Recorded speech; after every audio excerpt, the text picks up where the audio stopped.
Mummy, હા બોલ. શું કરો છો? દેખાતું નથી? આ રસોડાના કામ કરું છું, કારણ કે તારે જ રસોડામાં તો ક્યારે આવું નહીં. ઓર્ડર કરવાના ને. મમ્મી હા મિલ્કશેક બનાવજો, મમ્મી મારા માટે ભાખરી બનાવજો, મમ્મી મારા માટે હાંડવો બનાવજો. હા, કહું છું ઓલવેઝ મારા માટે કે મમ્મી મને શેક પીવું છે, આ પીવું છે, ઓલું ખાવું છે, પેલું ખાવું છે, પણ હંમેશા બને છે બે વ્યક્તિઓ માટે. રિઝલ્ટ સામે જ છે ને મમ્મી? હા હા, મારા રિઝલ્ટ પર ના જઈશ.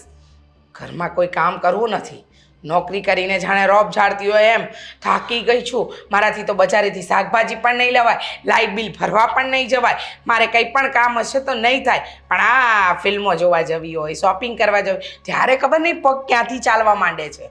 હવે લગ્નનું કર, ઢાંઢા જેવી થઈ, કેટલા સમય સુધી તારે અહીંયા પડી રહેવું છે આ ઘરની અંદર? તમારા આઉચ! શરમ નથી આવતી મા વિશે આવું બોલતા? ઓ, મારા લગ્નની વાત કરો છો તમે? હા. મમ્મી એ શું કામ હતું એ કહીશ? આ ફાલતુ સમય મારી પાસે નથી, તારી પાસે હશે.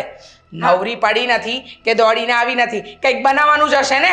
ના ના, તો વાત કરવા માટે આવી છું. શું વાત કરવી છે? આ તમે ભાઈને ના પાડી પૈસા આપવા માટે? હા. શું ના નહોતી પાડવાની ને મમ્મી? મોટો ભાઈ છે, એ હેલ્પ નહીં કરે તો કોણ કરશે? અને આમ પણ મોટા ભાઈની જવાબદારી બને છે કે એની બેન હર હંમેશા 24 કલાક ખુશ રહેવી જોઈએ. હા, મોટા ભાઈની ફરજ બને છે, બેનની અને નાના ભાઈની તો કાંઈ ફરજ જ નથી બનતી કે એને એના ભાઈ માટે શું કરવું જોઈએ ને શું ન કરવું જોઈએ. શું કરવું જોઈએ? ગોદીમાં લઈને ફરાય તો નહીં ને? મોટા એ છે, હું મોટી નથી. હા, આદિ મોટો છે અને મારો દીકરો ભોળો પણ છે. તમારા જેવું કપટ એને આવડતું નથી. તું અને દેવાંગ બહુ ચાલાક છો, એ મને ખબર છે. નાનપણથી તમારી દરેક વસ્તુને જોતી આવી છું અને અત્યારે તને પૈસાની ક્યાં જરૂર પડે છે? 25,000 પગાર છે, પછી તારે જ શાની જરૂર પડે? ઘરમાં તો 1 રૂપિયો દેવો નથી. તમે લોકો તો છે ને મારી સેલરીમાં પણ નજર લગાવશો, થૂથું કરી નાખો. શું કામ? ખબર નહીં ને 25માંથી 5 થઈ ગયો હતો. મમ્મી, હું છે ને પૈસા બચાવું છું. મુસીબતના સમયમાં જ્યારે પહાડના પહાડ તૂટી જશે ને ત્યારે મારી સેલરી હું તમને આપી દઈશ. તું અને તારી સેલેરી આપીશ? રહેવા દે ને. મુસીબત આવે ને તો સૌથી પહેલાં પેલું જહાજ છોડીને ઉંદરડા ભાગે ને એમ તું ભાગે એવી છે અને તું સાથ આપવાની વાત કરે છે. રહેવા દે. અને મેં જ આદિને સમ આપ્યા છે કે તને અને દેવાંગને 1 પણ રૂપિયો ન આપે. અને મારી ઈચ્છા છે કે મારા ભોળા દીકરાને લૂંટવાનું તમે લોકો બંધ કરો. અચ્છા, તો તમે શું કરો છો? ઇનડાયરેક્ટલી તમે પણ તમારા ભોળા દીકરાને લૂંટી જ રહ્યા છો ને? ના ના શું? જરાય નહીં. હું તો એની બચતના રૂપિયા એના નામે જ મૂકું છું, કારણ કે મને ખબર છે કે એ મુસીબતમાં હશે ને ત્યારે તું કે દેવાંગ કોઈ કામ લાગો એવા નથી. એનો મતલબ કે મોટા ભાઈ પાસે પૈસા છે. એની પાસે ગમે એટલા પૈસા હોય પણ તમારા માટે નથી. અને સાંભળી લેજે કાન ખોલીને મીરા વાત, અત્યાર સુધી તારી બધી વસ્તુને મેં નાદાનીમાં જવા દીધી, પણ હવે નહીં. મમ્મી, સાચું કહેજો, આ નાનપણમાં એવું ક્યારે બન્યું હતું કે ઉકરડામાં કોઈ બાળક મળ્યું હોય ને તમે ઘરે લઈ આવીને મોટું કર્યું હોય ને હું હોય?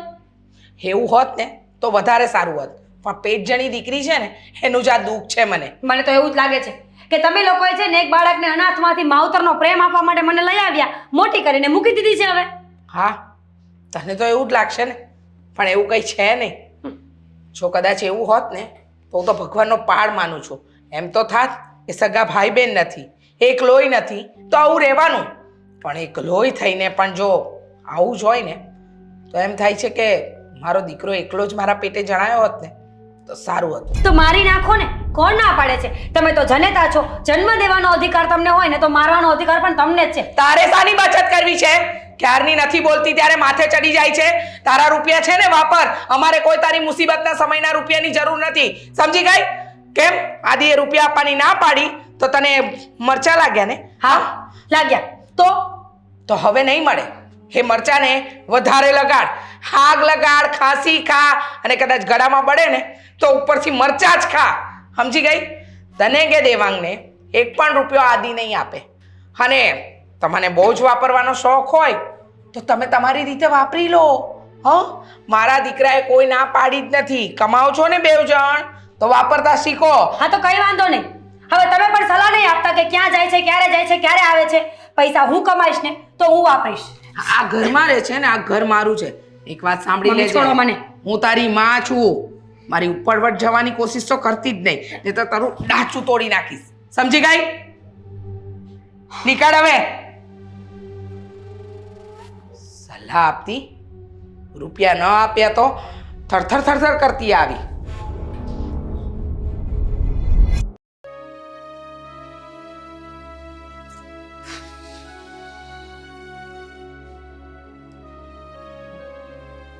શું ધામિની, એક વાત નથી સમજાતી.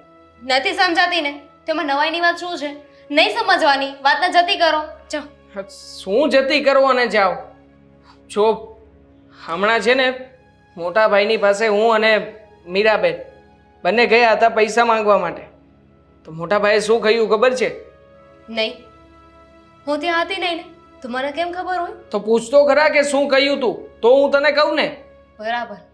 અહીંયા કાંઈ કેબીસીના સવાલ જવાબ ચાલે છે કે હું પૂછું તમે પૂછો તો જ સવાલ જવાબ મળશે સામે? માં છોડ ને, હું ક્યાંથી અહીંયા આવ્યો? તારે વાત સાંભળવી જ નથી, સમજવી જ નથી, ને ઇન્ટરેસ્ટ જ નથી, તો પછી શું કામ ને તારી સાથે લમણા જીક કરું છું? ચાલ હું જાઉં છું. હશે હવે ઉભા રહો. ના ના, તારી કરતાં બીજી કોઈ સારી જગ્યાએ મગજ વાપરું ને. આ તને કોઈ ફરક જ નથી પડતો વાતથી, તો પછી બોલો શું કીધું મોટા ભાઈ? આપી દીધા હશે ને પૈસા? એમાં મોટા ભાઈ કહે શું? એમને કીધું હશે કે કેટલા પૈસા જોઈએ છે બોલ.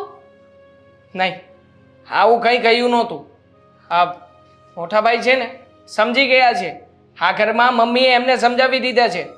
હા, મમ્મીએ જ કહ્યું હતું મોટા ભાઈને કે હવે પછી તારે બંનેમાંથી કોઈને પણ રૂપિયા આપવાના નથી.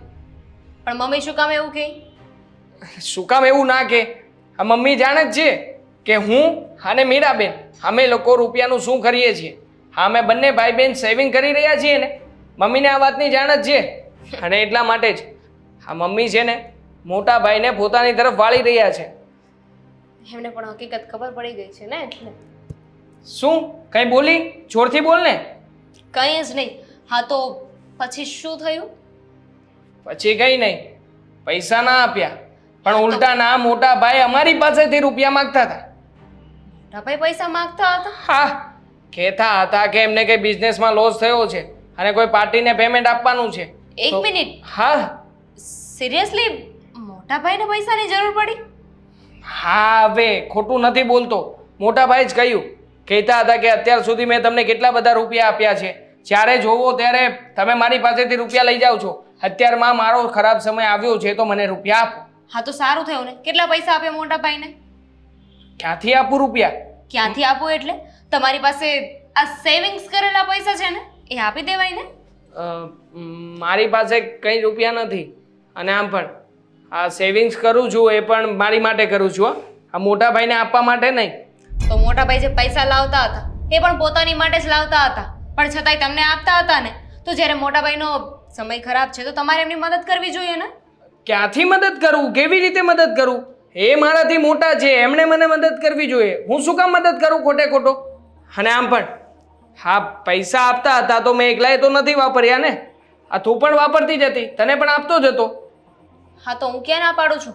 મારી પાસે પૈસા હોત તો મેં ક્યારના આપી દીધા હોત. અને મોટા ભાઈ તમારી પાસે પૈસા માંગ્યા છે, તમે એમના ભાઈ છો, તમારે આપવા જોઈએ. આ બેનબાઈ શું કહ્યું? બેનબાઈ તો આપ્યા છે ને પૈસા. એણે તો ચોખ્ખી ના પાડી. પહેલાં મેં રાહ જોઈ હતી કે મીરા શું જવાબ આપે છે, પછી જવાબ આપું. આ મીરાએ તો છે ને ચોખ્ખી ના પાડી. અને આમ પણ તું જાણે છે ને આ મીરાનો પગાર કેટલો છે? 25,000 રૂપિયા પૂરેપૂરા પગાર લાવે છે, અને ઉપરથી મોટાભાઈ પાસેથી કટકીઓ મારે એ તો અલગ. તો કેટલું સેવિંગ્સ થતું હશે? પણ છતાંય એણે શું કહ્યું ખબર છે? મારી પાસે તો એક પણ રૂપિયો બચેલો નથી, હું ક્યાંથી આપું?